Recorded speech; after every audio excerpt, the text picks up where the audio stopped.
Good evening. I'm Derek Fildebrand, publisher of the Western Standard. I'm joined by Western Standard opinion editor Nigel Hannaford here. Not from our usual digs. Nigel's technically sitting in the studio, but we're making accommodations today as all hell has broken loose in Ottawa. We woke up here in the West to news that Deputy Prime Minister and Finance Minister Chrystia Freeland has abruptly resigned just hours before she was supposed to give the Liberal government's fiscal update in the House of Commons, releasing a scathing letter that has thrown Justin Trudeau's Liberal government into absolute panic and chaos. The Liberal caucus is meeting right now at this very moment in Ottawa. As Trudeau is on the ropes. So Nigel and I are just in real time here going to try and pick this apart. I've got TV off on my side here. We've still got our news team working. So if there's any updates, I might interrupt myself or Nigel and bring it as they come across the wire here. But Nigel, from the moment we walked into the newsroom today till this very moment, it's been wild. Just a typical day at the office, Derek. You know that. Yeah. Obviously, Chrystia Freeland has just had enough, and she's not the only one. But clearly, for something of this magnitude, there was a fundamental disagreement between herself and Justin Trudeau. They were friends. I don't think they are now. She describes herself being at odds with him on policy. And since she resigned, we now have the big number that everybody was anxious about in the fiscal update, a combined deficit of $61.9 billion and a program of spending going forward that would have added to that by at least $25 billion next year. So she didn't want to put her name to it. She said, no thanks, I'm out of here. The rumor is that he actually asked her to resign, and that he had in mind Mark Carney to replace her.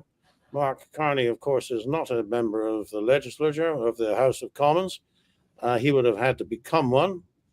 And the rumor now is that he's not interested anyway. So in many ways, a very bad day for Mr. Trudeau. And there's a caucus meeting going on as we meet in person, no joining by remote means.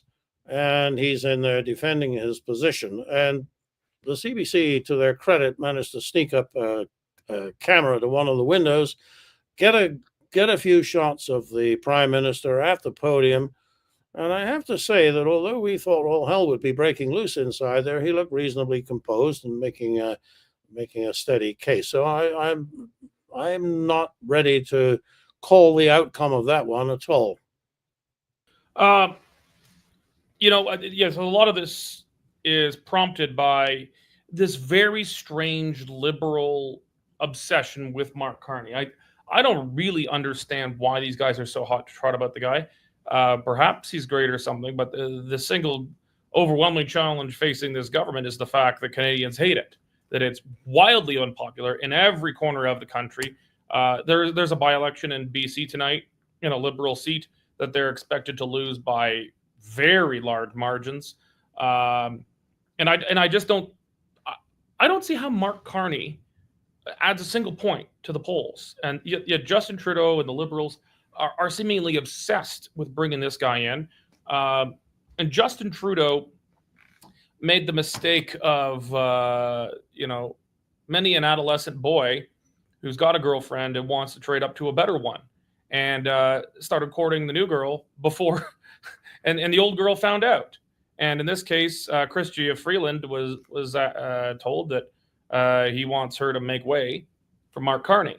And she, after 10 years loyal service, is arguably his one of the most, if at the very least, one of the most loyal and steadfast members of his cabinet, whatever else you think of her on a policy front or her ability to answer questions in English. She said, no, I won't be shuffled. If you don't want me in finance, I'm leaving. And she put that in her letter. And now with this absolute toxic chaos enveloping the government.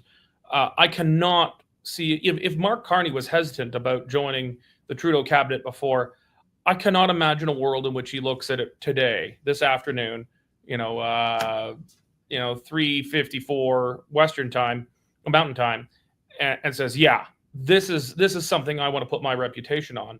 And then he would have to go run in a by-election to be finance minister. And there's not a single safe Liberal seat anywhere in the country right now. Even Justin Trudeau might have a hard time holding a seat in one of the safest Liberal seats in the country. But this is all triggered by their.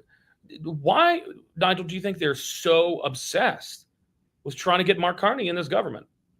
Well, now look, you're inviting me to articulate the conspiracy theory of government here, and I'm not going to fall for it this time, Derek. But I do find that the Liberals have an obsession with experts. You may recall that in 2008, they recruited Michael Ignatieff to be the leader. And at the time that they did so, they were just coming off a really bad leadership run with Stéphane Dion. And there is no doubt that Mr. Ignatieff is a supremely intelligent, articulate, and actually charming individual. The only problem was that he had no political sense. He was not a door knocker. He was not somebody who dealt easily with people who existed at a lower intellectual plane than he did. And it ended badly, and they went down to 34 seats. Now, it's that same mentality that's, well, we've got to get somebody in who is an acknowledged superstar. And that, gosh, I wonder what Mark Carney is doing now. Now, Mark Carney is actually the UN ambassador for climate change. And we know that climate change is a very dear thing to Mr. Trudeau. So I think there would have been a natural tendency for him to look to Mark Carney as somebody who would support him in his campaign on global warming, and be able to do so from the perspective of somebody who had been inside the UN and also been inside two central banks, and knows how to go out to the investors and say, look, your investments in energy may not be secure. You might want to think about getting out of them, and thereby cripple the energy industry without ever passing a piece of legislation. So it could have been some kind of intellectual kinship like that, or else it could have just been a really stupid idea. Okay, wouldn't have been the first. But I get their obsession with experts. But but Trudeau's got enough climate change zealots in his government. He's got Stephen Guilbeault there. I mean, I can't think of a single member of the Liberal caucus who is anything less than a zealot on global warming and the need to tax us to hell for it. So that part doesn't make sense to me. Carney is at least a clever zealot. Sure. But I don't know. I'm willing to bet right now, maybe I'll be wrong, been wrong before on these kinds of things, but I'm willing to bet, Nigel, that Mark Carney is not running. He is not going to run for the Liberals. He is not going to be in the cabinet right now. Maybe, possibly, he has interest in leading the Liberals when they're decimated and reduced possibly to a historic low. When Trudeau leaves them possibly less seats than Michael Ignatieff did in third place, maybe he'll want to come back then.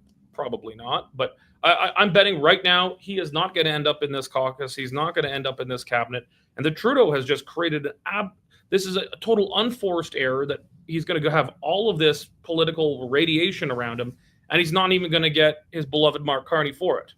Oh, I think you're absolutely right.